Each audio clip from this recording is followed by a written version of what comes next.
Katanya mengikut Quran dan Sunnah, tapi diikut ustadz dia. Ustadz dia yang memahamkan Al-Quran dan Sunnah kepada dia. Begitu tidak Pak terjadi? Yang terjadi langsung Quran dan Sunnah atau ngikut ustadz menjelaskan Quran dan Sunnah?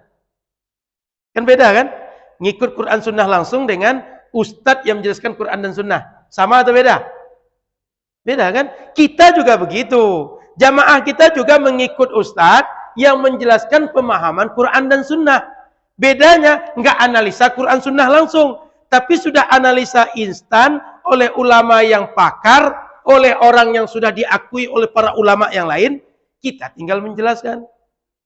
Gitu Pak. Jadi kami nggak analisa Quran Sunnah langsung. Kenapa? Nggak punya ilmu seperti itu.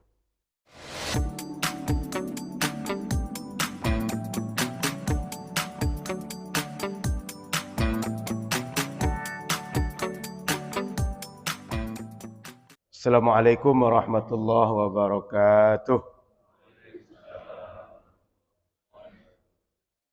Bismillahirrahmanirrahim. Alhamdulillahirabbil alamin. Wa bihi nasta'inu ala umuri dunya waddin. Asyhadu an la ilaha illallah wahdah wa asyhadu anna Muhammadan abduhu wa rasuluhu sallallahu alaihi wasallam ala nabiyya ba'dah. Qala subhanaka la ilma lana illa ma 'allamtana innaka antal alimul hakim. Wa qala rabbi shrah li sadri wa yassir li amri wahlul 'uqdatam min lisani yafqahu qawli. Alhamdulillah, Bapak Ibu muliakan Allah, subuh ini kita kembali bersyukur karena Allah berikan nikmat bisa bernafas di hari yang baru, bisa beramal, bisa berbuat, bisa melakukan apa saja yang menjadi cita-cita dalam hidup kita, bisa berjumpa dengan orang-orang dekat kita, bisa berjumpa dengan sahabat, bisa berjumpa dengan orang-orang yang kita cinta. Mudah-mudahan sampai akhirat nanti kita semua adalah orang-orang yang selalu dalam kebaikan. Di dunia, dalam perjalanan kita ini di akhir dengan husnul khatimah, dan di akhirat setelah meninggal nanti mendapat nikmat-nikmat kubur sampai nanti masuk surga insyaallah. Salawat teriring salam pada Rasulullah sallallahu alaihi wasallam. Semoga kita semua di akhirat berkumpul bersama Nabi Muhammad sallallahu alaihi wasallam. Bapak Ibu muliakan Allah, pagi ini alhamdulillah kita juga bersama abang-abang dari sahabat Bikers Subuh. Bikers.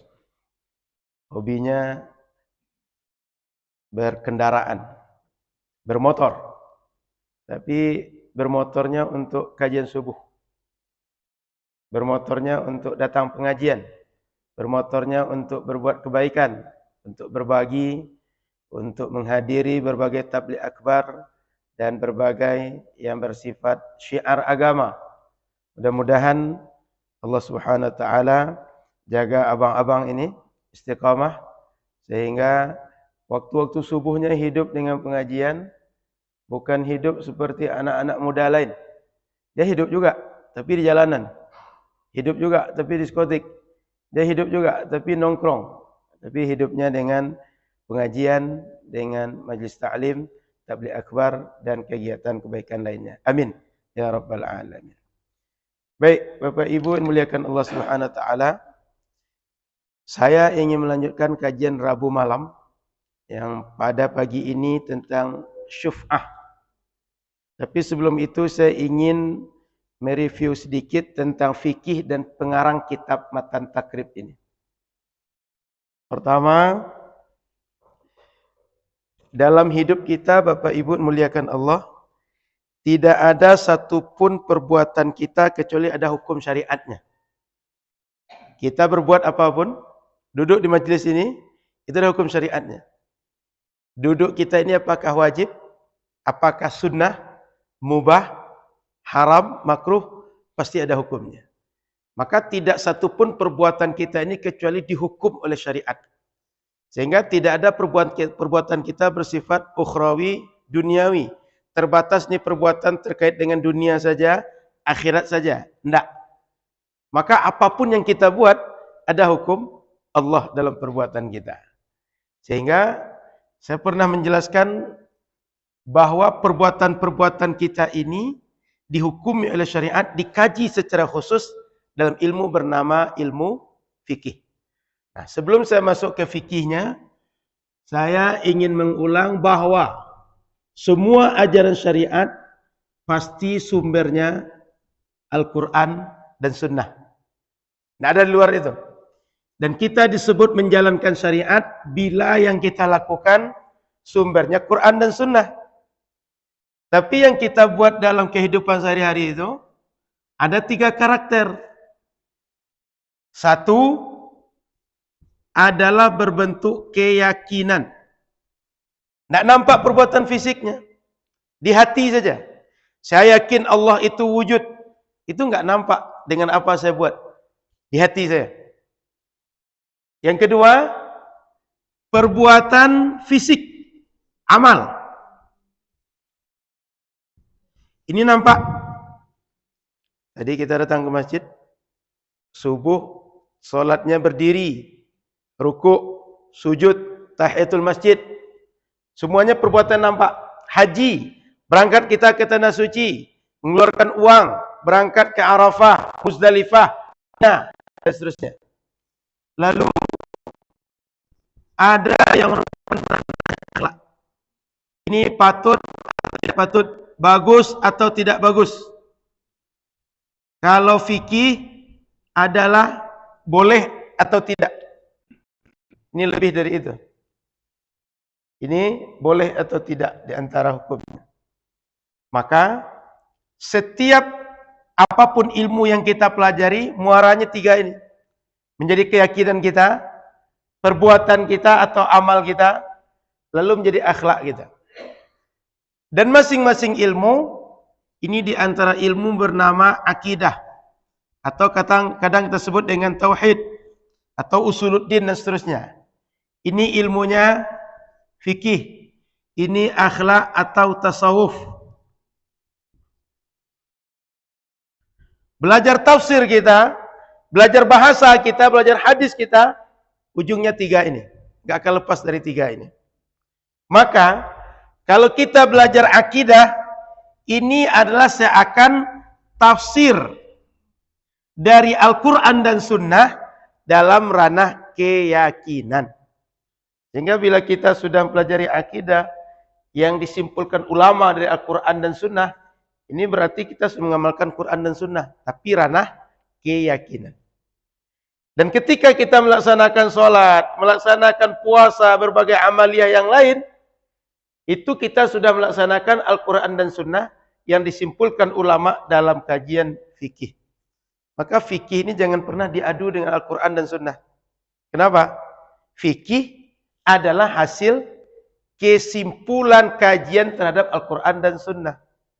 Makanya setiap kajian kita, apa saja babnya, pasti ada dari syariatnya Al-Quran atau Sunnah. Kalau tidak ada dari syariatnya Al-Quran dan Sunnah, maka amaliyah kita tidak berasal dari syariat. Jadi sekali lagi Bapak Ibu, ini fikih ini tidak boleh diadu dengan Al-Quran dan Sunnah. Kenapa tidak boleh diadu? Sebab dia berasal Quran dan Sunnah. Maka kalau ada pertanyaan, kita ikut Sunnah atau ikut fikih? Ini pertanyaan salah. Atau ada lagi pertanyaan, ikut Rasulullah atau ikut Imam Syafi'i? Pernah tanya begitu? Bapak-bapak pernah tanya begitu, Pak? Ikut Rasul atau Imam Syafi'i? Ikut Rasul atau Imam Syafi'i? Berarti kalau ikut Rasul atau Imam Syafi'i, seakan Rasul itu benar, Imam Syafi'i tidak benar. Betul? Seakan Imam Syafi'i tidak ikut Rasul. Rasul ikut syariat, Imam Syafi'i tidak ikut syariat. Betul? Maka tidak boleh diadu apakah kita ikut Rasulullah atau ikut Imam Syafi'i. Kenapa? Karena Imam Syafi'i pasti ikut Rasul. Semua ilmu yang disimpulkan Imam Syafi'i dalam fikih hasil kajian Al-Quran dan Sunnah. Enggak berasal dari yang lain. Sehingga ketika kita mendengar ucapan Imam Syafi'i, mengamalkan ucapan Imam Syafi'i, adalah ucapan hasil kajian dari sini. Bukan sekedar dia mengoceh biasa. Bukan kayak kita bicara, ngelantur, bicara sesuatu, tidak ada data, tidak ada fakta, tidak ada kajian. Beliau berdasarkan kajian Al-Quran dan Sunnah, baru muncul konsep-konsep hukum di sini. Kalaulah kita mengkaji langsung, saya takut jangan-jangan sampai sekarang Bapak Ibu belum sholat. Kenapa? Apa saja yang harus kerjakan dalam sholat, kaji dari ayat Quran, kaji dari Sunnah, sampai sekarang jangan-jangan belum ketemu yang mana hadisnya. Kenapa kita berdiri dalam sholat? Kenapa kita baca Fatihah dalam sholat? Kenapa kita rukuk? Kenapa sujud? Sujudnya kok 2 kali, rukuknya kok cuma sekali? Kan mestinya kalau rukuk sujud 2 kali, logikanya rukuk 2 kali juga lah kan? Tapi ada enggak yang rukuk 2 kali? Ada Ustaz. Salat apa? Ada salat yang rukuknya 2 kali? Salat gerhana. Tapi salat normal enggak ada rukuk 2 kali. Dari mana kita dapat itu semua? Penjelasan dari sunnah Rasulullah sallallahu alaihi wasallam. Maka kalau kita disuruh cari, kamu kok niat sebelum sholat? Dasarnya dari mana? Lalu niat itu kapan dilakukan? Lalu niat itu apa saja yang dalam niat? Tidak akan ketemu oleh kita kecuali setelah mengkaji habis semua Al-Quran dan hadis ini. Susah atau ringan? Mengkaji langsung Quran dan hadis? Susah atau ringan? Langsung kaji ini. Jangankan mengkaji semua, hafal semuanya tentu hafal kita. Hadis. Di sini Maulana Al-Azkar sekarang kan? Itu kan hadis isinya. Sebelum Azkar, Arba'un Nawawiyah. Arba'un yang 42 hadisnya sudah hafal belum?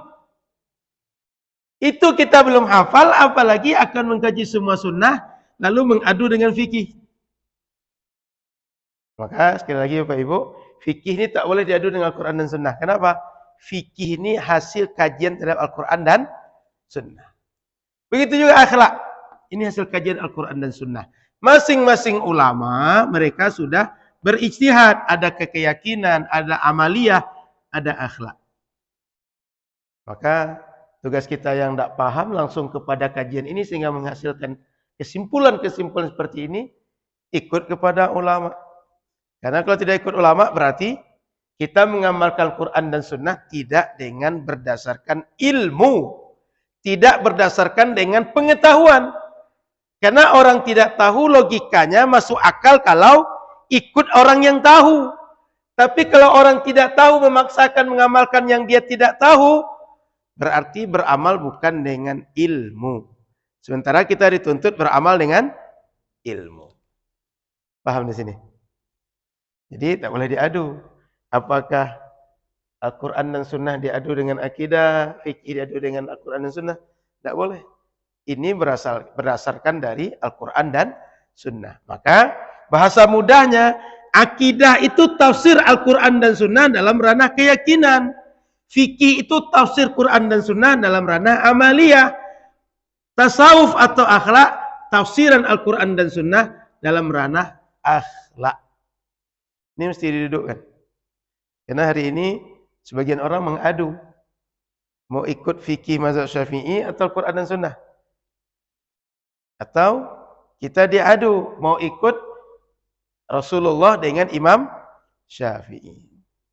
Paham ya? Saya pindah ke bab yang kedua, penjelasan yang kedua. Tentang ranah amaliyah ini. Bahwa semua perbuatan kita sudah diatur oleh fikih ini. Saya akan buat petanya. Tak ada yang tak diatur oleh fikih.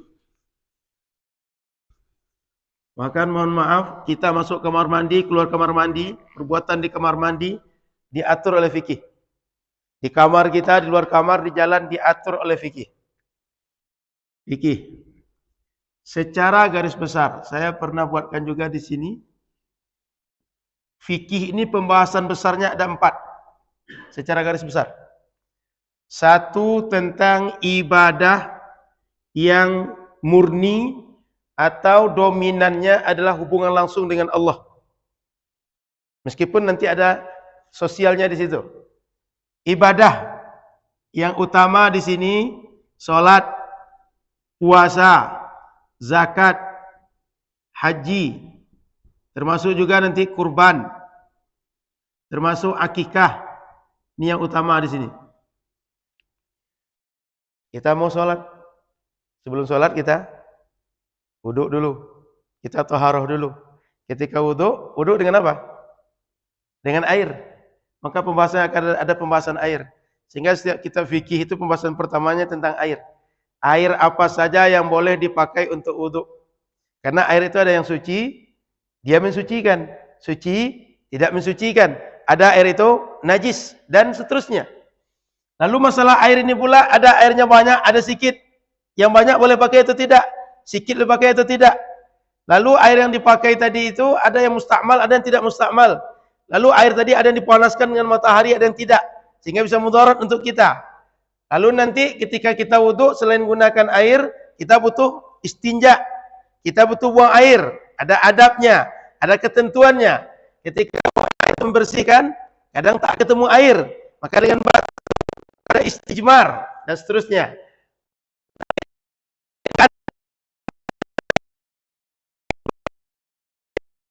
Butuh wuduk, butuh mandi besar.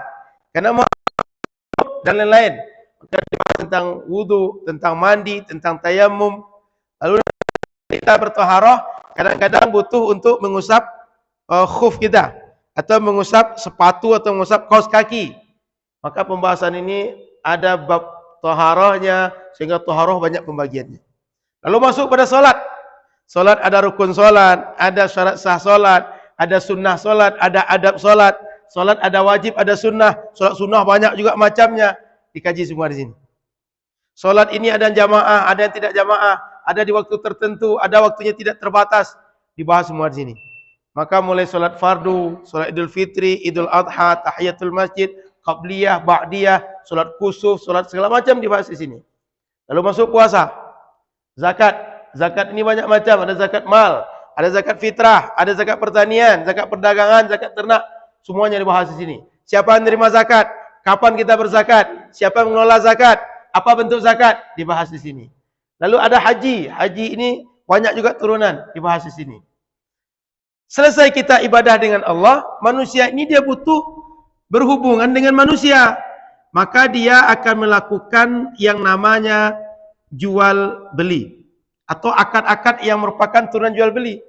Kadang kita hutang piutang, sewa menyewa, pinjam meminjam, gadai menggadai, dan semua akad-akad yang terkait dengan hubungan dengan orang, terkait dengan barang, maka ada akad jual beli. Termasuk pagi ini tentang syuf'ah. Nanti saya jelaskan. Sudah itu manusia ini ketika jual beli selesai, dia butuh berhubungan dengan orang. Maka muncul hukum keluarga. Hukum keluarga ini ada lamaran, ada pernikahan. Kemudian ada dalam pernikahan itu bergaul, kemudian dalam pergaulan muncul masalah sehingga cerai. Cerai ini nanti ada talak, ada pula ilak, ada pula khulu', ada pula li'an. Banyak lagi. Ada lagi zihar. Kemudian ketika mereka cerai, kadang-kadang dia butuh balik lagi. Maka dibahas iddah, dibahas rujuk. Kemudian ketika mereka cerai muncul lagi masalah pembagian warisan, hak asuh anak, banyak turun. Ada hibah dan seterusnya di sini dibahas. Kemudian sebelum lamaran butuh pula untuk nazar. Lihat, ini cocok atau tidak nih? Ini perempuan atau bukan perempuan? Jangan-jangan informasinya perempuan. Ada informasi barusan itu saya baca 10 bulan perempuan nikah perempuan. 10 bulan itu perempuan tadi tidak tahu bahwa suami dia perempuan. Dunia hari ini begitu, Pak. Maka butuh nazar, lihat dulu. Ini orang atau bukan gitu. Laki-laki atau perempuan. Karena tak mungkin kan sendok dengan sendok kan. Maka mesti nazar dulu, tengok dulu. Betul atau tidak ini? Maka banyak turun hukum di sini. Dibahas dalam hukum keluarga atau tentang masalah usrah atau masalah nikah. Lalu manusia ini dalam jual beli, dalam keluarga, kadang-kadang muncul sengketa di situ. Kadang-kadang muncul kriminal, ketidaksukaan, permusuhan. Maka kadang-kadang terjadi di situ ada namanya orang mencuri. Ada di situ orang membunuh. Kadang-kadang ada orang di dalam masalah ini, dia mungkin memaksa orang lain untuk melakukan hal tertentu atau mengambil paksa barang orang dan seterusnya. Sehingga dibahas bab jinayat, kriminalitas dalam Islam. Jinayat ini nanti butuh juga tentang persaksian. Kan tidak mungkin setiap orang dengar perkataannya. Ada ketentuannya. Ada ikrar, pengakuan.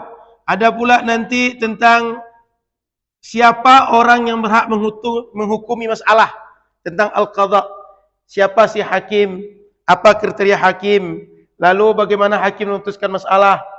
Ini semua dibahas. Ibadahnya berhubungan dengan orang terkait barang, berhubungan orang terkait dengan diri orang, lalu muncul sengketa, diselesaikan di jinayat. Maka tak ada masalah hidup kita kecuali pengkajian kita di masjid-masjid sering di sini. Yang ini tak masuk, sini tak masuk, apalagi di sini. Sehingga dari dulu kajian kita di masjid itu rata-rata di sini aja. Apalagi kalau tak dipaksa pakai kitab. Maka tak akan pernah berpindah dari bab ini kepada bab yang lain. Apalagi ustadznya tukar-tukar terus. Datang ustadz yang satu ngaji dari sholat sampai akikah selesai. Datang lagi ustadz yang baru, diulang lagi kajian ibadah sini. 10 tahun, ulang-ulang sini terus. Makanya ketika pengurus masjid diskusi dengan saya sarankan, sebaiknya buat kajian kayak kitab Pak. Gitu. Dan kalau bisa ustadznya nggak usah banyak. Tapi suatu ustadz selesaikan pengajian, dan selesai ustadz itu kajian fikih nanti, habis kitab atau habis bab, tukar lagi ustadz yang baru silakan. Masuk lagi kitab baru atau tema yang baru. Supaya apa? Selesai ilmu-ilmu yang kita butuhkan dalam beramal. Karena dari dulu kita pengajian kita rata-rata ceramah yang dibahas di sini sih ranahnya. Ranah ini nggak masuk.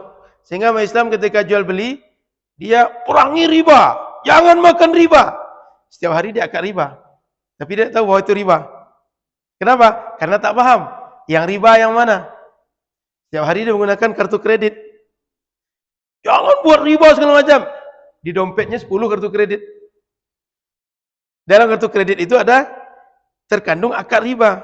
Nah, maka Bapak Ibu rahmati Allah Subhanahu wa taala, bila kita mengkaji semuanya, selesai masalah apa yang kita buat dalam hidup ini secara hukum syariat. Jadi paham Bapak Ibu? Maka tak boleh masalah agama ini kita pisahkan, itu terkait dunia, ini terkait akhirat. Sehingga nanti ada orang, misalnya ketika membahas tentang bid'ah, kaidah pertamanya, bahwa setiap yang tak dibuat Rasul, tak boleh kita lakukan. Lalu nanti muncullah, kamu pengajian kok di TV Hidayah misalnya. Kamu kok pengajian TV Roja misalnya. Oh, TV Roja itu kan masalah dunia. Masalah dunia itu nggak ada bid'ahnya. Lalu coba tengok. Apa saja yang kita buat? Ada hukum syariatnya. Ada penjelasan syariatnya. Maka bila kita mengkaji bid'ah, bila dibagi ada urusan agama, ada urusan dunia, seakan kita ini sama dengan orang liberal. Orang liberal itu bagi mereka, kalau sudah masuk politik, politik itu dunia. Kalau sudah masuk urusan apa saja terkait dengan dunia, ekonomi segala macam, sekedar dunia. Jangan bawa agama ke situ. Sementara apapun yang kita buat, ada hukum agama menjelaskan. Di mana hukum agama itu kita pahami, tengok kajian fikih. Maka selesai semua yang kita buat, dari mulai kita bangun sampai kita tidur lagi, terkait hubungan dengan orang, dengan barang, ibadah, sengketa, selesai dalam fikih. Hukumnya ada semuanya. Maka pembagian seperti ini adalah pembagian akal-akalan. Supaya kita tidak disebut orang bahwa kita berbuat sesuatu yang baru ini merupakan bid'ah. Sebab kaedah kita sendiri, bahwa kalau Rasul tak lakukan, dia adalah bid'ah. Supaya nanti keluar dari dijerat orang, kamu kan melakukan sesuatu yang tak dibuat Rasul. Kenapa kamu buat seperti itu? Oh, yang kita buat dalam hidup ini ada perkara agama, ada perkara dunia. Paham Pak Ibu? Jadi untuk sekedar helah saja, untuk berkilah, untuk lari. Nah, makanya Bapak Ibu dirahmati Allah, para ulama kita ketika membagi bid'ah ini, dia bagi tak agama dengan dunia, tapi adalah bid'ah yang baik atau yang tidak baik. Yang baik itu maksudnya apa? Dia muncul baru, tapi sesuai dengan ajaran agama, bukan sekedar bid'ahnya saja. Ada lagi dia perbuatan baru, dia tak sejalan dengan agama. Baru itu bid'ah yang dimaksud oleh Rasul. Rasul itu ketika bicara bid'ah itu khusus sebenarnya. Masalah yang tak sejalan dengan agama. Bukan setiap yang baru. Sehingga kalau ada pengajian kita disiarkan dengan live streaming misalnya. Direkam, dinaikkan ke YouTube. Itu bukan karena dia baru tak boleh dibuat. Bukan. Ini.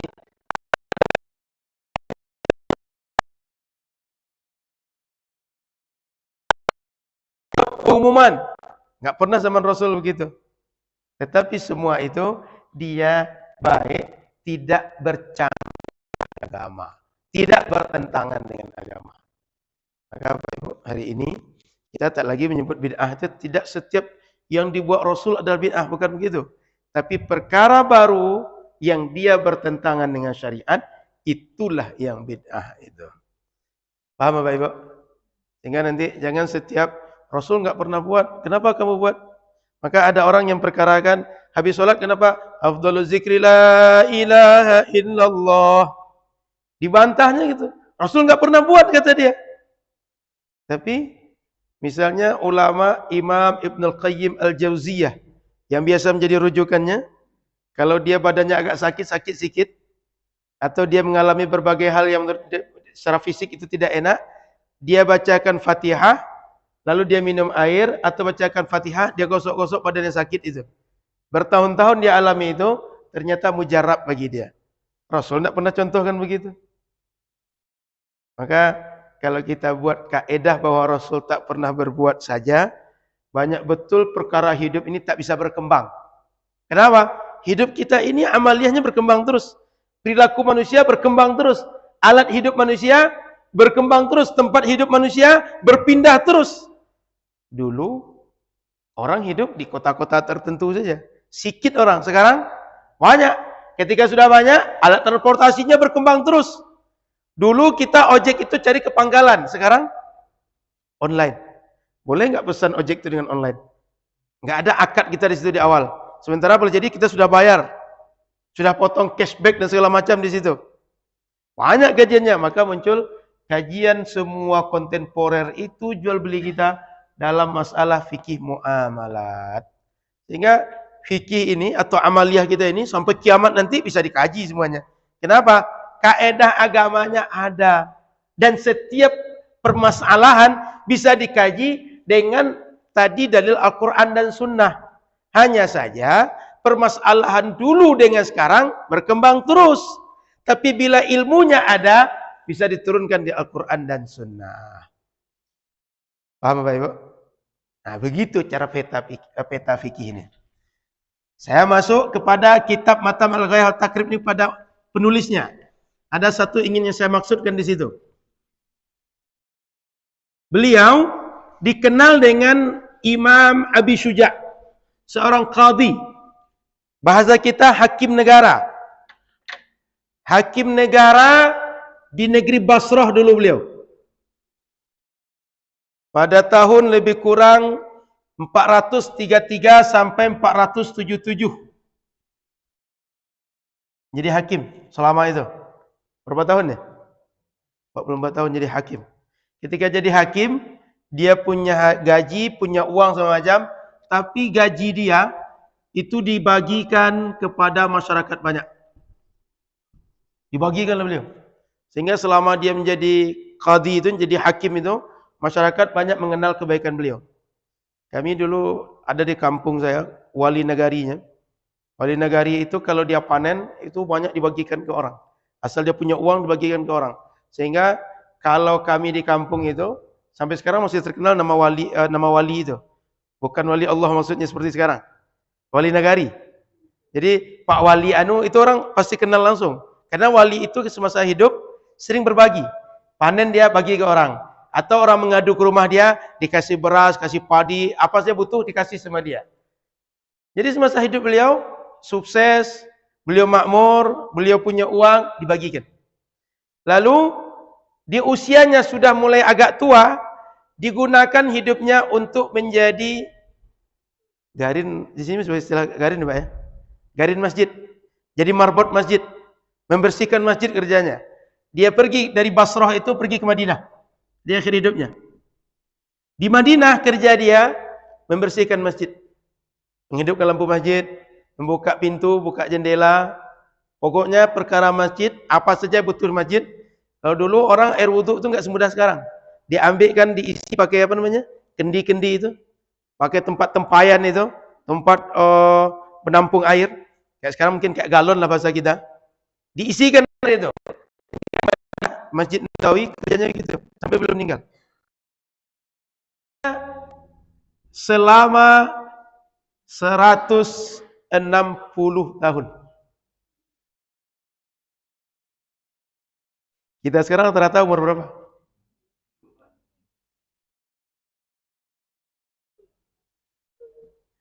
Jadi beliau ini 160 tahun usia beliau hidup, itu banyak sekali manfaat hidup beliau. Meninggal 593 beliau. Hijriah. Ini hitung Hijriah semua. Nah, kuranglah 160. 400 berapa? 33. 593 meninggal beliau usia 160. Dan ketika 160 itu, matanya kalau membaca itu jelas. Kalau orang bicara, dengar. Jadi organ dia masih berfungsi seperti ketika dia masih muda.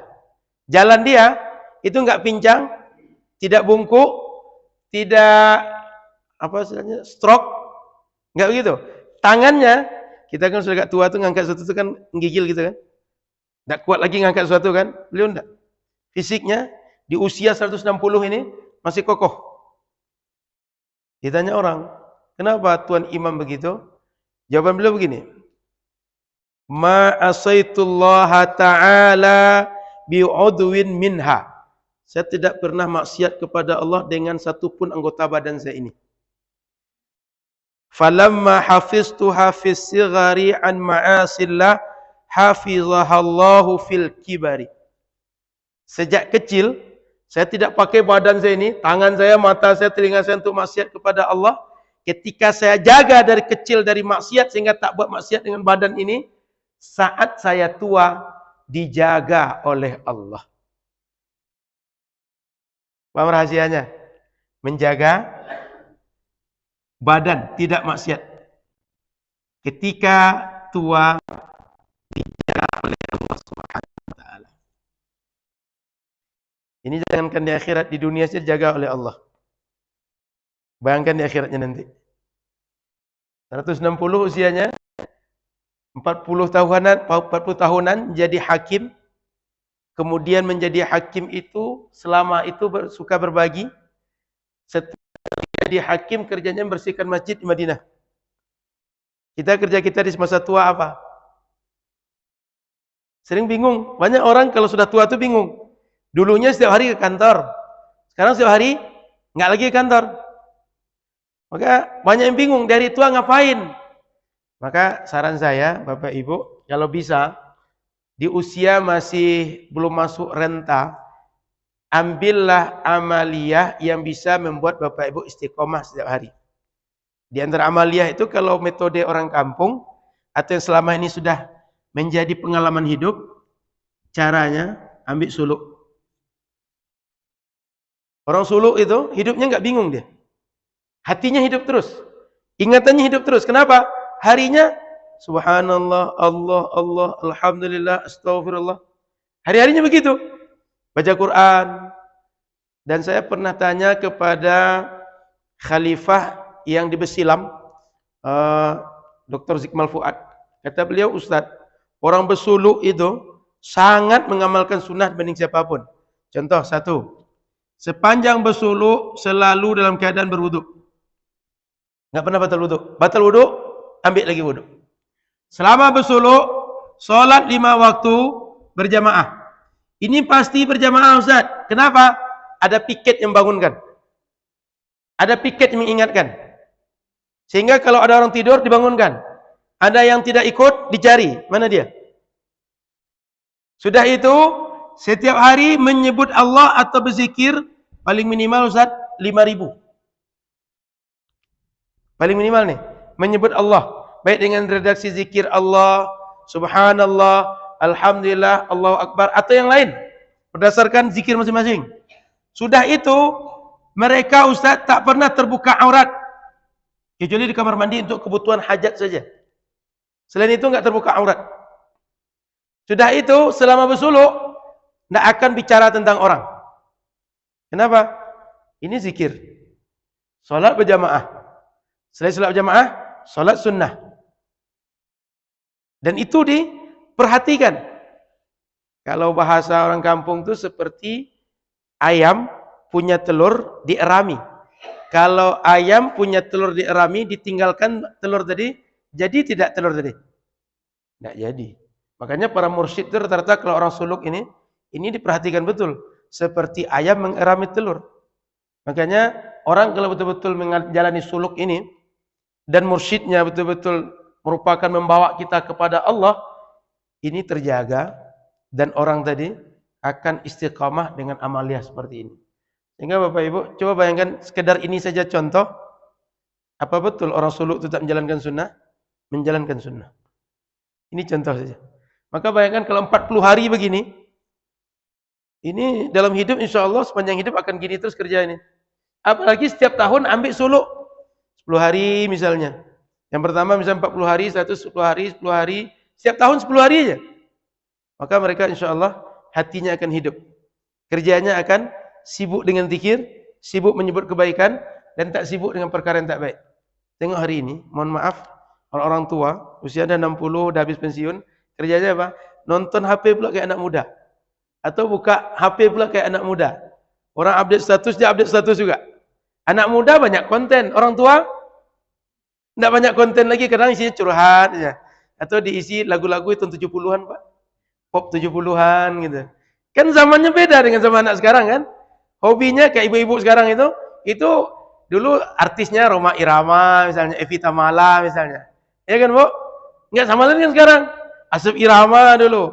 Kalau sekarang ada macam-macam aliran musiknya, ada macam-macam modelnya.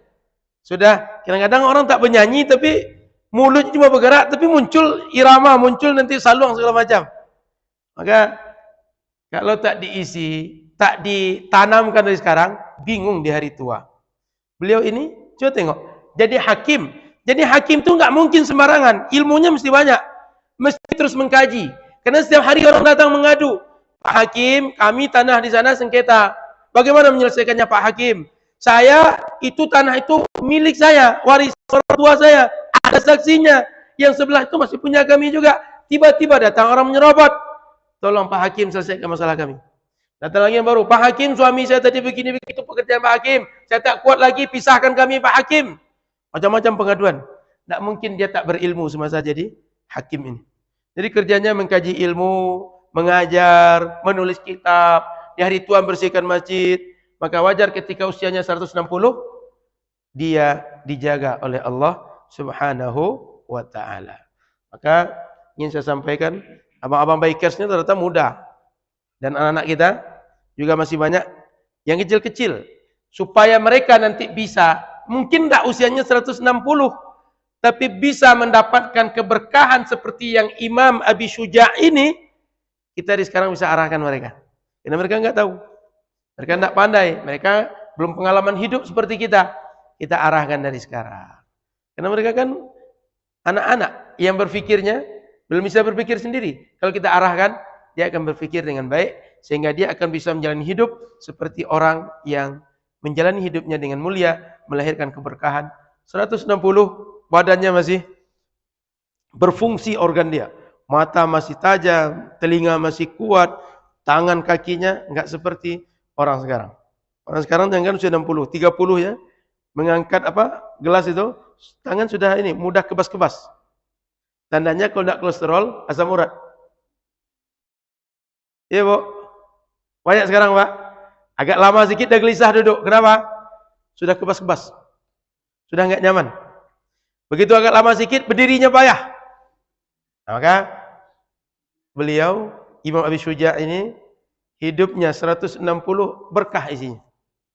Sehingga sampai sekarang, 593 meninggal, sekarang kita tahun 1443. Betul? Kita tengok usia beliau. Segini usia beliau, disebut sampai sekarang. Coba bayangkan berapa pahala yang beliau dapatkan jika kita pagi ini baca satu baris saja yang beliau karang.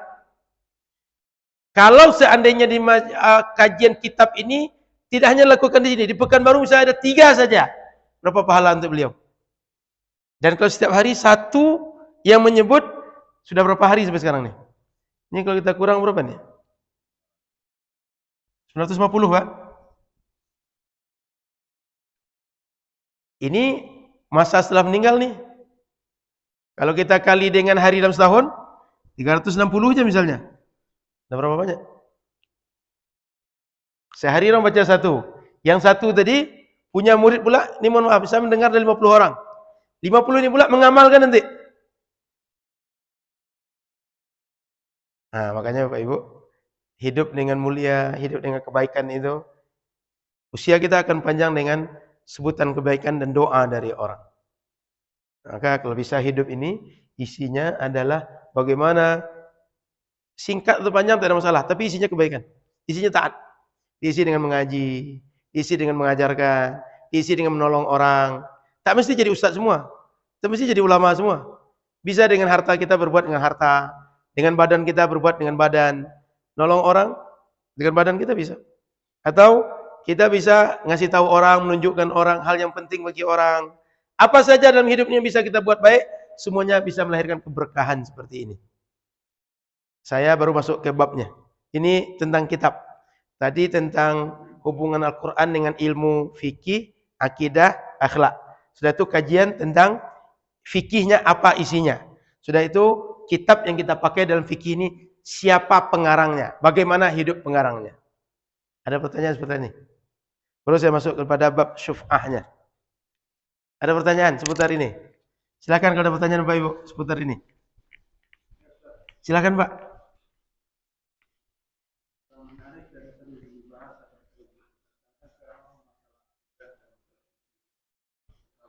Tasawuf Pak, baik.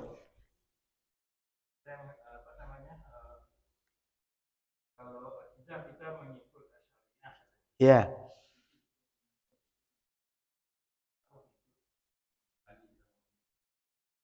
Sebaliknya ada juga mengatakan tidak harus mengikut itu, kita mengikut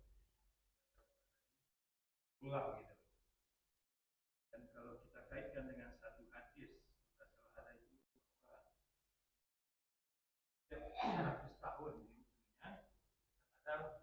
mujaddid mayujaddid umur dinakim. Ya. Ya. Berarti ulama-ulama yang sebelumnya itu dapat pendapatnya itu bisa aja diperbarui seperti ini. Akan muncul ulama-ulama baru gitu. Tapi dalam pembahasan kita gitu, ini sering kita terfokus sama Imam Syafi'i aja, Imam Ghazali aja, atau Syariah. Baik, saya Bapak menyebut ada Syafi'iyah atau Syafi'i, ada Asy'ariyah. Kita fokus dua nih Pak, baru nanti ke sana. Karena itu sudah saya singgung sedikit. Syafi'iyah, Asy'ariyah ini, kalau kita kaji lebih lanjut, ini sebenarnya sebuah madrasah Pak. Sebuah metode ilmiah, sebuah lembaga riset ilmiah yang besar, antar generasi, diisi banyak orang, dan banyak kitab hasil kajian itu. Ini madrasah. Pendirinya baru Imam Syafi'i. Pendirinya Imam Abu Hasan Al-Asy'ari. Oke. Ini meninggal 150 Hijriah. Ini 324 Hijriah. Saya Imam Syafi'i dulu, Pak. Imam Syafi'i ini usia belasan tahun, 15 tahun, sudah diizinkan gurunya berfatwa. Kenapa diizinkan fatwa? Ilmunya mumpuni. Dan beliau ini saya khususkan terkait dengan bahasa Arab. 9 tahun belajar bahasa Arab di suku Huzail, Pak. Bahasa Arab apa yang belajarnya? Bahasa Arab murni. Bahasa Arab Quraisy. Yang dengan bahasa ini Al-Quran diturunkan. Sehingga bahasa kesusastraan Arab adalah bahasa tertinggi di zaman itu. Artinya setiap daerah itu kan punya sastra. Sastra itu punya tingkatan-tingkatan. Sastra yang paling bagus di Arab di zaman itu dikalahkan bahasanya oleh redaksi Al-Quran. Nah, Imam Syafi'i 9 tahun belajar bahasa Arab untuk memahami bahasa Al-Quran itu di suku Huzail. Sehingga dia belajar syair-syair yang biasa dipakai oleh orang Arab jahiliyah dulu. Kenapa? Karena Al-Quran digunakan dengan bahasa yang mereka gunakan sehari-hari. Dengan prosa mereka, dengan syair mereka, dengan pantun, dengan puisi mereka. Yang itu bahasanya rumit. Otomatis bahasa itu, kita nggak usah mengkaji orang Arab dahulu lah. Bahasa kita kampung kita sajalah. Kita tengok dengan pengalaman hidup kita sekarang. Kita tengok bahasa anak-anak sekarang. Masih bahasa kampung kita dulu tidak? Kita tengok chattingnya. Kita tengok bahasa alainya sekarang. Oh, kalau ibu-ibu baca chatting anak-anak mungkin tak paham lagi ibu-ibu. Baca Facebook anak-anak mungkin tak paham lagi. Bahasanya sudah tak bahasa bapak ibu lagi. Ini di zaman dulu, di masa Imam Syafi'i, 150 Hijriah. Lahir beliau. Mohon maaf, wafat beliau 204. 204 wafat. Artinya beliau dengan Rasul 150 tahun jaraknya. Maka bahasa mengalami perubahan. Beliau ingin dapat bahasa seperti bahasa Al-Quran, bahasa yang dipakai di masa Rasul. Berasal di sini, belajar di sini 9 tahun, Pak. Hidup di masyarakat itu, didengar apa masyarakat bercakap, digunakan bahasanya ke masyarakat, dihafal bahasa masyarakat, sehingga dengan itu dihafal betul apa maksud Al-Quran. Dia paham setiap dibacakan Al-Quran, langsung dia paham apa maksudnya. Dengan modal bahasa Al-Quran dipelajari bahasa Arab di suku Huzail ini. 9 tahun, Pak. Saya kuliah S1 4 tahun, Pak. Belajar bahasa Arab yang fokus kaidah bahasa Arab cuma tahun 1, tahun 2, Pak. 3, 4 enggak lagi. Kenapa? Dianggap kita di masa pesantren sudah belajar ilmu alatnya cukup. Di kuliah tahun 1, tahun 2 saja. 3, 4 sudah spesifik keilmuan di bidang syariah. Karena saya kuliah syariah. Beliau 9 tahun, Pak. S1 itu 4 tahun. Beliau 9 tahun.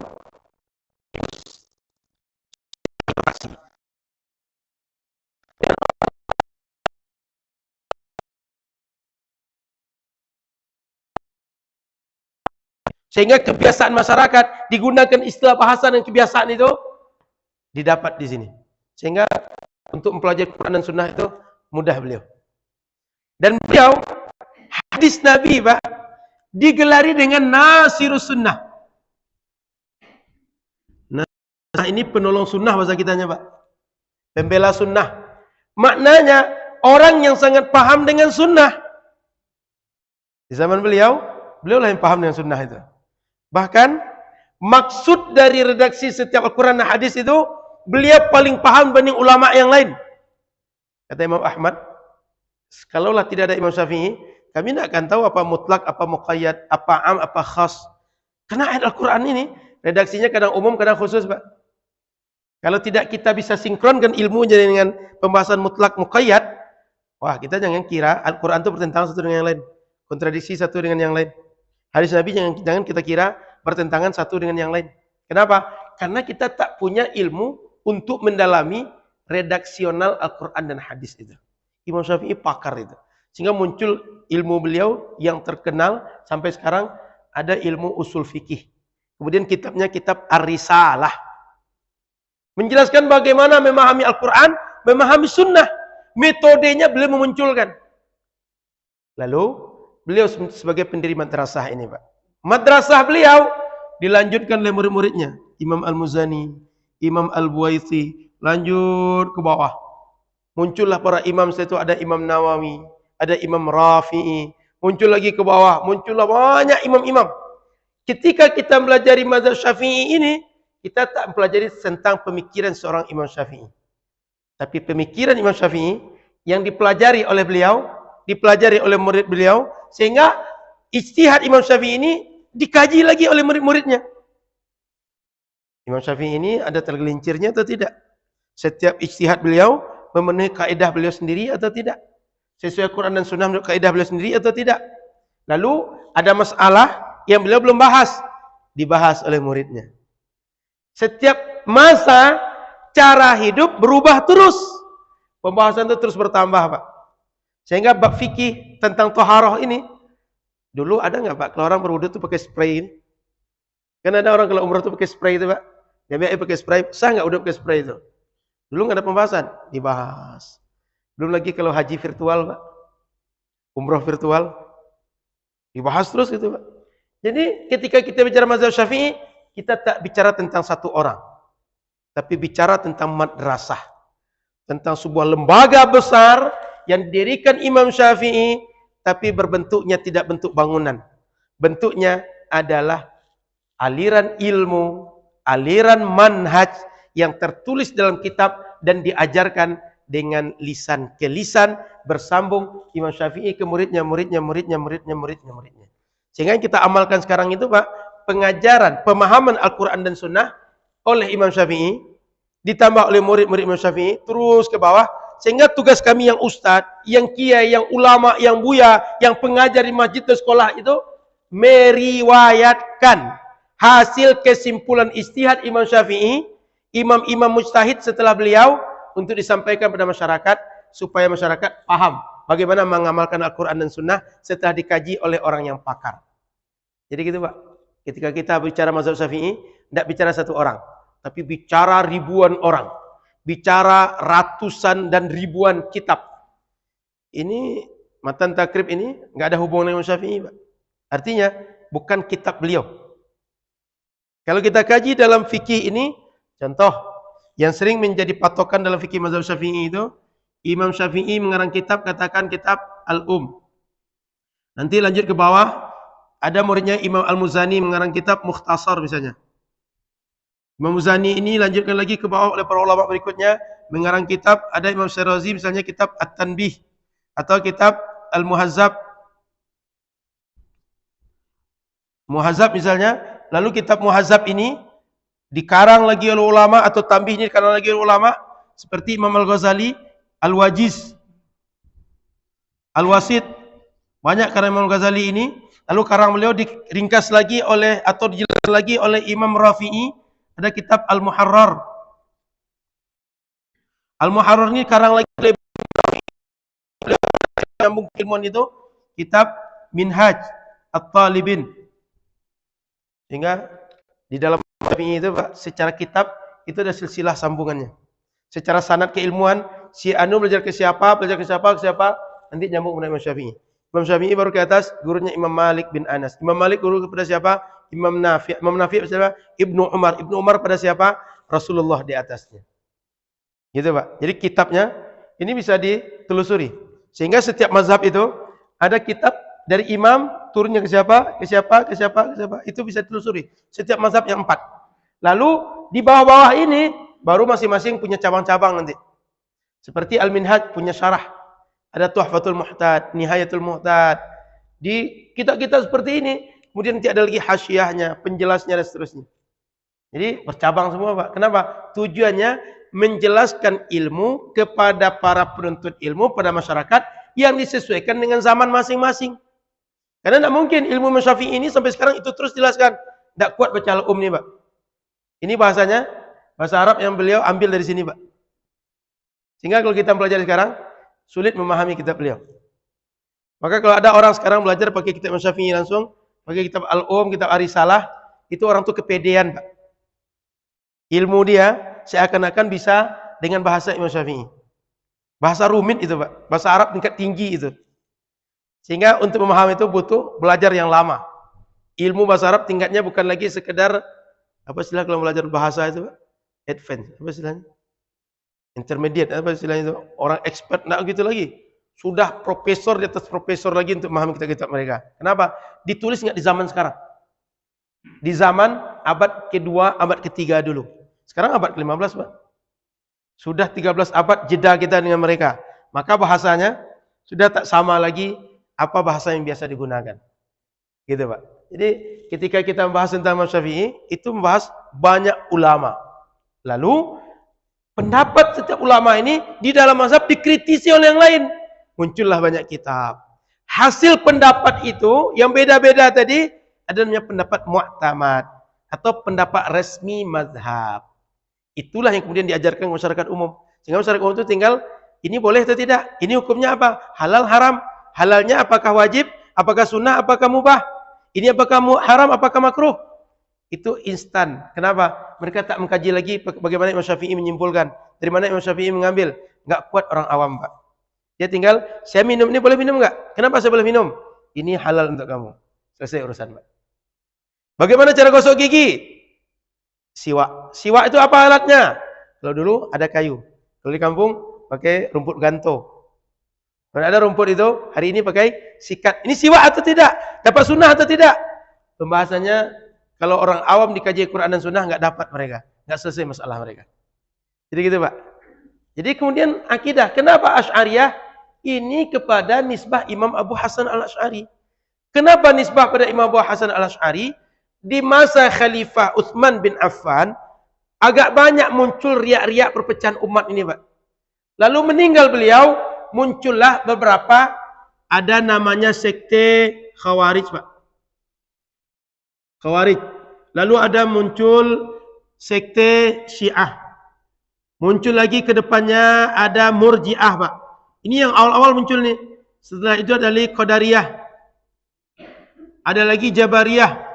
Banyak muncul, Pak. Ada lagi Mu'tazilah dan seterusnya. Setiap sekte ini punya pemahaman menyimpang. Ada akidah menyimpang. Contoh Syiah. Syiah ini memposisikan Sayyidina Ali berlebihan. Bahkan memposisikan Sayyidina Ali itu bisa lebih daripada Nabi Muhammad. Ada yang seperti begitu, Pak. Jadi Syiah itu enggak sama semuanya. Di dalamnya banyak sekte juga. Jadi satu Syiah itu di dalamnya dia mengatakan sampai 22 kelompok. Lalu Murji'ah. Murji'ah ini yang penting kita iman. Solat tak solat enggak masalah, penting iman. Masuk surga juga kita. Coba bayangkan kalau Murji'ah ini hidup sekarang. Kata anak sekarang, yang penting kami syahadat. Yang penting kami iman. Enggak ke masjid enggak apa-apa. Enggak ngaji enggak apa-apa. Enggak solat enggak apa-apa. Berbahaya enggak, Pak, gitu? Berkembang itu. Ada lagi Qadariyah Jabariyah ini. Kata kelompok itu ngapain kita amal lagi? Kita ikutlah kalau kata Allah masuk surga juga. Kalau kata Allah masuk neraka juga. Ngapain kita solat? Kayak gitu orang-orang akan hidup sekarang. Solat ya orang masih tidak baik akhlaknya, apalagi kita solat. Lalu muncul lagi nanti Mu'tazilah. Mu'tazilah ini logikanya kuat. Nanti bisa mengalahkan syariat. Sehingga orang Mu'tazilah ini tak mengakui nanti di akhirat ada syafaat Nabi Muhammad. Orang Mu'tazilah tak mengakui di akhirat kita bisa melihat Allah dalam surga. Orang Mu'tazilah ini, kalau ada orang meninggal, dia anak-anak, atau orang ini bukan mukallaf, dia meninggal, dia tidak masuk surga, tidak masuk neraka. Tapi manzilah baina manzilataini. Semua kelompok ini punya keyakinan sesat. Lalu datang Imam Abu Hasan al-Asy'ari. Yang beliau ini usianya sampai 10 tahun, ini sunni. Ahlu sunnah. Ajaran murni. Tapi meninggal ayahnya, maka ibunya menikah baru. Usianya sampai 40 tahun, ada dari 10 sampai 40 tahun ini, lebih kurang 30 tahun beliau, ayah tirinya seorang Mu'tazilah. Tirinya Pak Mu'tazilah, Pak. Sehingga selama 30 tahun itu dia dapat ajaran Mu'tazilah. Bahkan beliau menjadi, karena memang orang cerdas, kalau ada seminar, beliau mewakili. Kalau ada debat, beliau utusan. Kalau ada khutbah, ada penjelasan segala macam, beliau bintangnya. Menulis kitab, beliau bintangnya. Karena dia bicara hebat, menulis hebat, otak cerdas. Sehingga menjadi imam dalam mazhab Mu'tazilah. Usia 40 dia mulai ragu. Ini keyakinan benar atau tidak? Sebab di antaranya menurut dia ada yang tidak final, tidak finish, tidak fix keyakinan ini. Contoh, Seperti kasus ada ditanyakan, kalau ada 3 orang meninggal ayah katanya. Ayahnya kan seorang ulama besar. Yang satu dia tua tapi ahli maksiat. Yang kedua meninggal tua tapi ahli taat.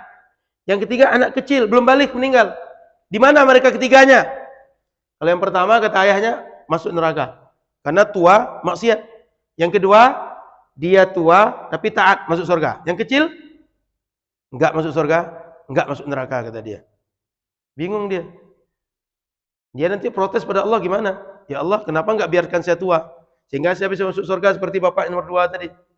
Kata dia, Allah tahu kamu yang terbaik bagi kamu meninggal waktu kecil sehingga kamu enggak masuk neraka nanti. Tapi saya pengen juga masuk surga kata dia.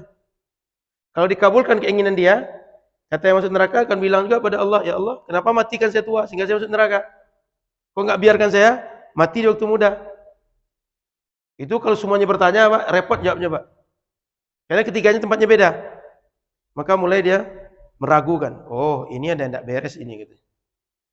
Sehingga termasuk keyakinan terhadap syafaat, melihat Allah di akhirat, dan banyak lagi keyakinan lain, muncullah keraguan dalam dirinya.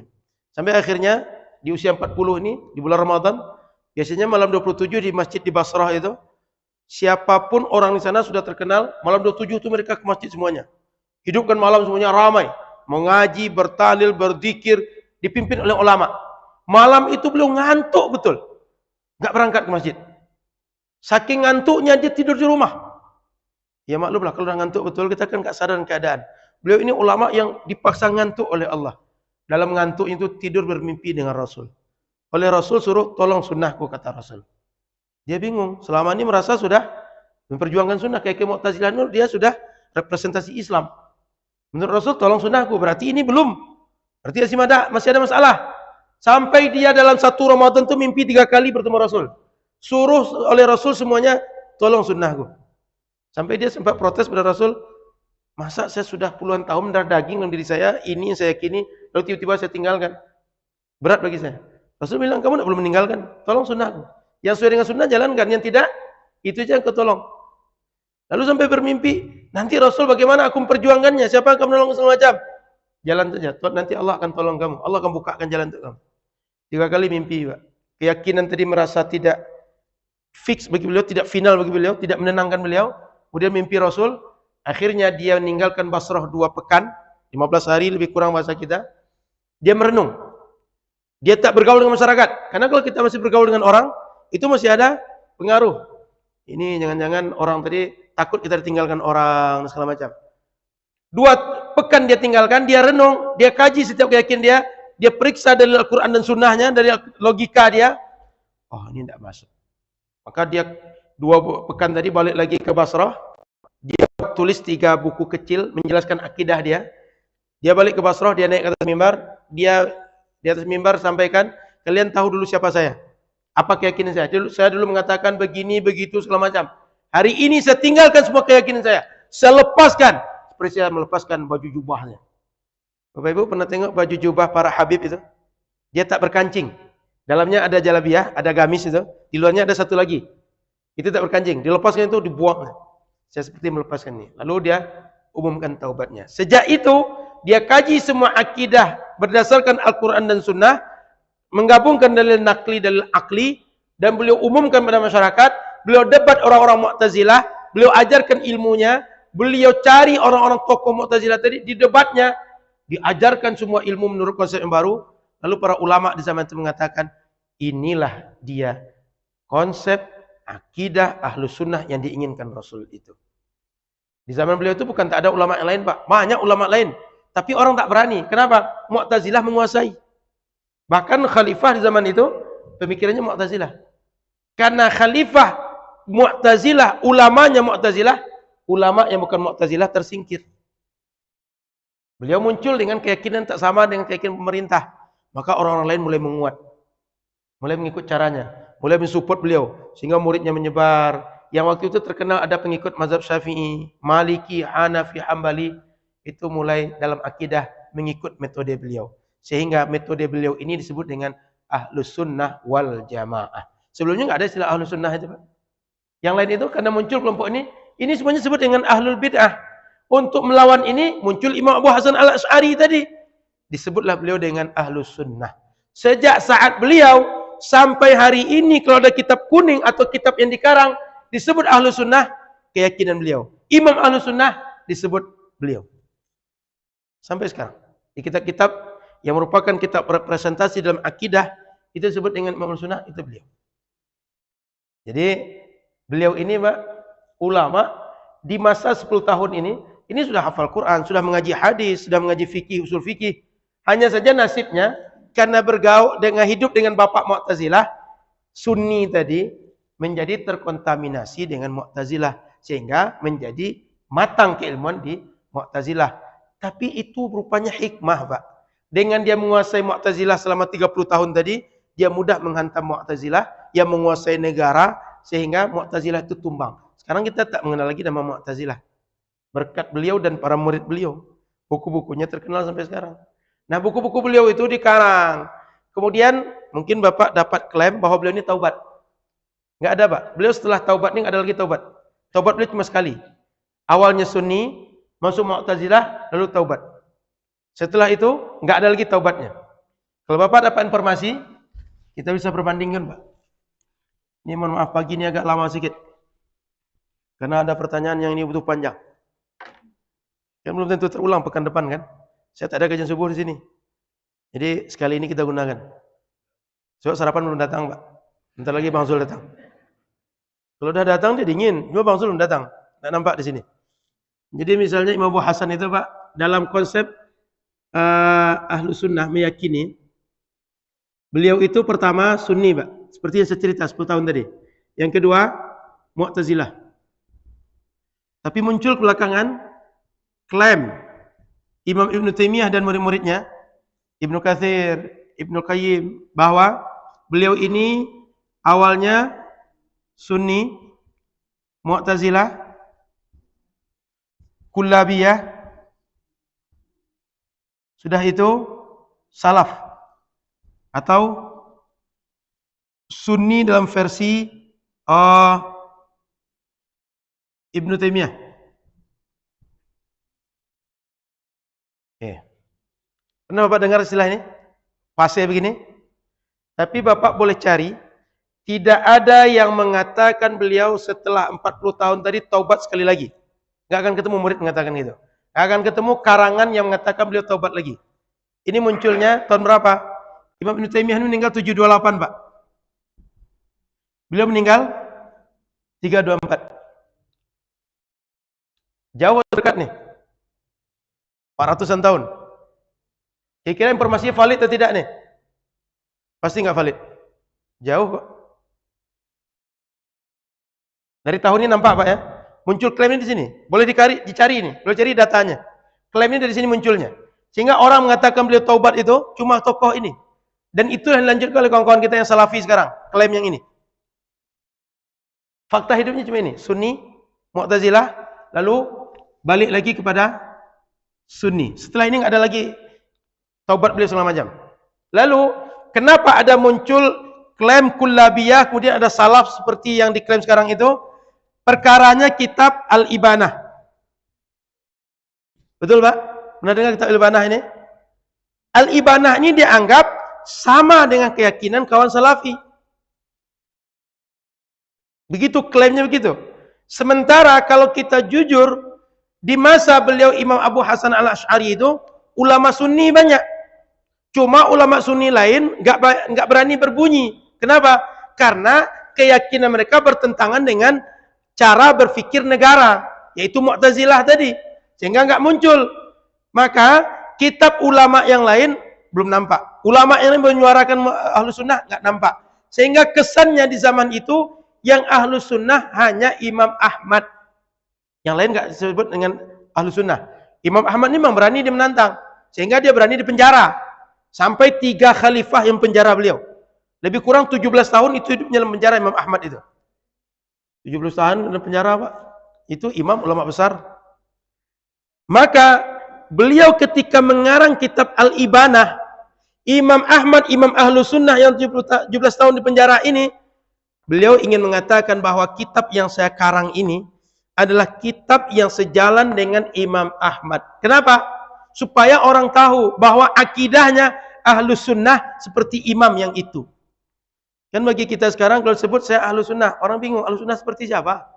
Orang nggak tahu. Tapi supaya orang mudah memahami, saya sama dengan Ustaz Somad. Oh, orang paham itu. Saya amal seperti Ustaz Somad. Oh, udah paham, berarti sama dengan kita. Gampang orang menilainya. Beliau ini di zaman itu belum diketahui orang sebagai Ahlus Sunnah. Maka supaya beliau dianggap Ahlus Sunnah disebut bahwa akidah yang saya tulis ini sama dengan Imam Ahmad. Bukan berarti mengikut Imam Ahmad, tapi sama dengan Imam Ahmad. Sehingga metodenya metode Imam Ahmad dipakai. Bagaimana Imam Ahmad?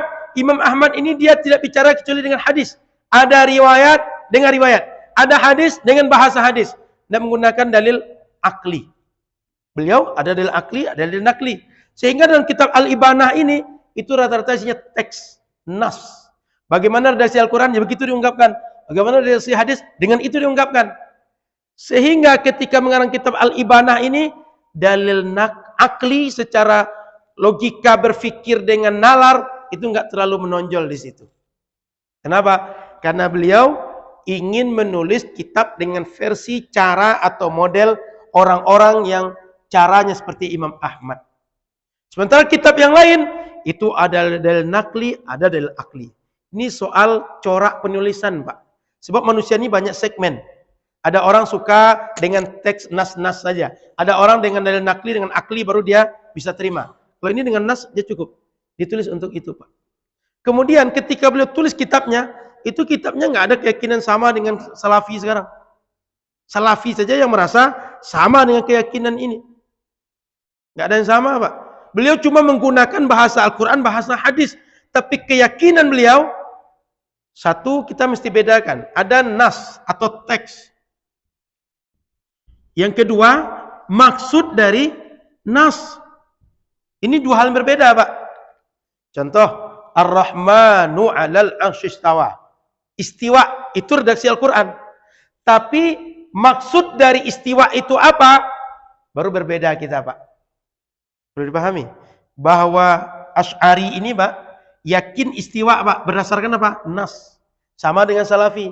Tapi keyakinan apa maksud istiwa itu baru beda Salafi dengan Asy'ari, Pak. Contoh, di Asy'ari satu, kalau metode tafwid yang dipakai oleh Imam Abu Hasan Al-Asy'ari di kitab Al-Ibanah, kita tidak tahu makna hakikinya. Allah yang tahu makna hakikinya. Tapi kita mengimani Allah punya sifat istiwa. Tapi kalau metode takwil, orang belakangan, ulama belakangan, yang tadi saya sebut madrasah tadi, itu mengartikan bahwa makna istiwa itu Allah berkuasa terhadap aras makhluk yang lainnya. Kenapa disebut berkuasa terhadap aras? Dalam hadis katakan aras ini makhluk paling besar. Jika paling besar di bawah kuasa Allah, bayangkan yang kecil dari itu. Itu cara memahami. Jadi perbedaan kita bukan mengimani nas atau tidak, tapi makna dari nas. Dan di sini salah satu framing fitnah dari Salafi, Pak. Dikatakan bahwa kita tak mengimani nas, itu salah. Kita iman, Pak. Sifat yadun kita iman, Pak. Sifat ainun kita iman. Sifat sakun kita iman. Tapi makna ainun, makna yadun beda kita. Itu perlu dipahami di situ, Pak. Jadi ketika dikatakan Al-Ibanah sama dengan Imam Ahmad, bukan berarti kita Imam Abu Hasan Al-Asy'ari dia punya keyakinan seperti salaf. Enggak. Dia sama dengan salaf yang bukan dimaksudkan sekarang itu, tapi dengan Imam Ahmad, Imam Al-Karabisi, Imam Al-Muhasibi, dengan imam-imam yang lain yang sambung kepada Rasul sallallahu alaihi wasallam. Kemudian siapa Kullabiyah ini? Imam Ibnu Kullab. Imam Ibnu Kullab ini dia ulama mutakallim. Mutakallim ini kalau kata sekarang ulama ahli kalam. Karena dia ulama ahli kalam menggunakan konsep logika dalam akidah. Imam Ahmad nggak punya konsep logika. Disitulah bedanya antara Imam Ahmad dengan Ibnu Kullab. Sehingga mereka terima konsep Imam Ahmad, nggak terima konsep Ibnu Kullab. Sehingga disebutlah ketika meninggalkan konsep Ibnu Kullab kembali kepada salaf. Dengan buktinya kitab Al-Ibanah. Gitu nalar berpikirnya, Pak. Tapi Bapak boleh dengar ceramah Ustadz Dasman Yahya. Kata Ustadz Dasman, begitu dia taubat, yang dikarangnya Al-Ibanah ini. Berarti beliau taubat dari Mu'tazilah tadi, dari sini tadi, Pak, dikarangnya Al-Ibanah ini. Tapi kalau dengar Firanda, Bapak akan beda lagi. Kata Firanda, di akhir dia mau meninggal, kitab ini terakhir dikarang. Sehingga semua karangan yang dulu sudah direvisi oleh Al-Ibanah. Sehingga Pak Uji nanti, Ustaz Dasman mau didengar atau Ustaz Firanda.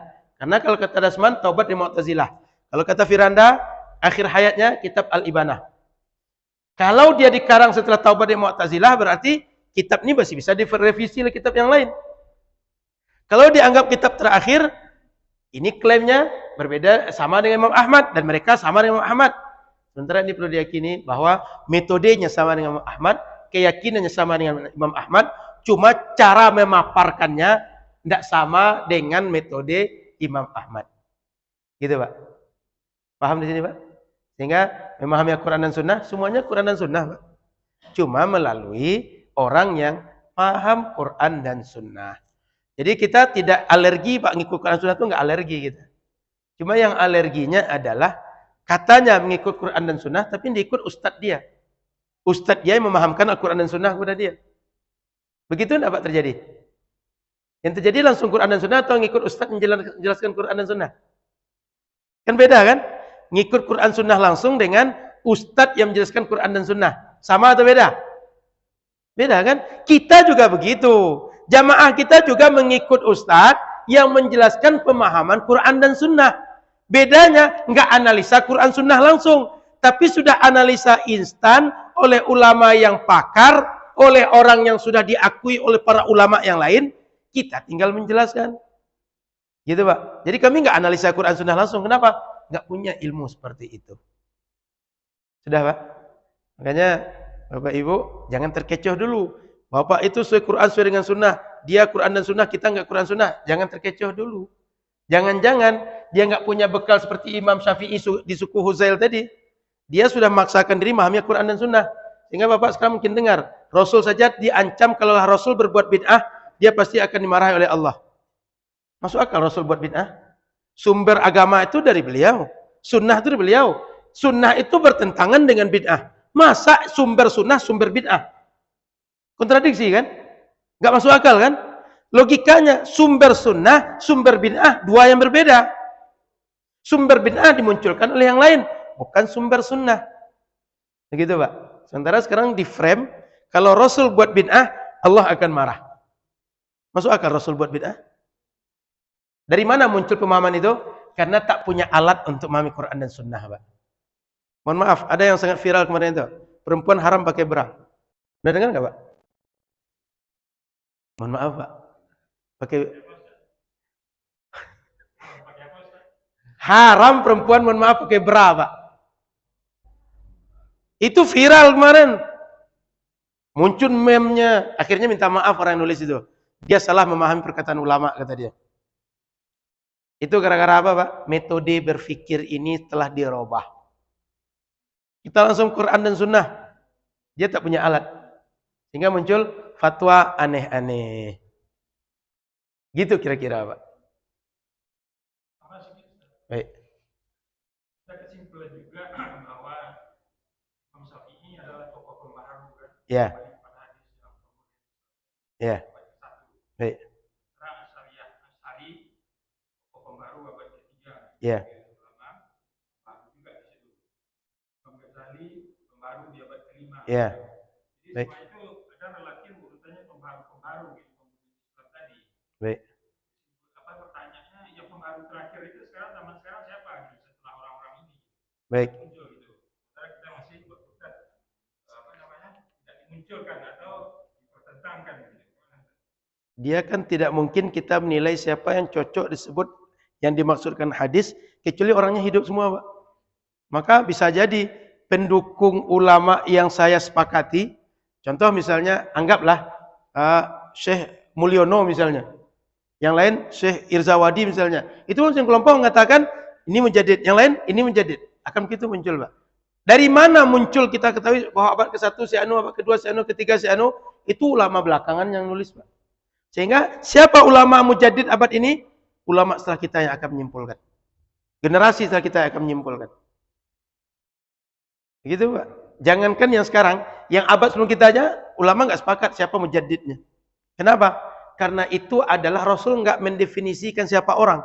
Rasul cuma menjelaskan bahwa setiap 100 tahun ada orang yang menjelaskan, bukan agamanya yang diperbarui, yang menjelaskan dengan metode yang terbaru, dengan cara terbaru dalam menjelaskan agama. Karena kalau tidak ada orang seperti itu, Pak, agama ini hidup dengan cara Rasul terus. Bingung orang hari ini dia pakai internet, segala sesuatu sekarang sudah banyak dengan online. Siapa yang akan menjawab itu? Di zaman Rasul nggak ada begitu. Pakai hadis, pakai teks yang di zaman Rasul, zaman salaf, nggak akan terjawab itu semua, Pak. Makanya butuh setiap 100 tahun ada ulama yang perbaharui cara memahami agama, bukan agamanya. Agama itu terus dari dulu, Pak. Tapi cara memahami agama, cara memahamkan agama, itu yang muncul. Sehingga kitab para ulama dari dulu itu metodenya berkembang.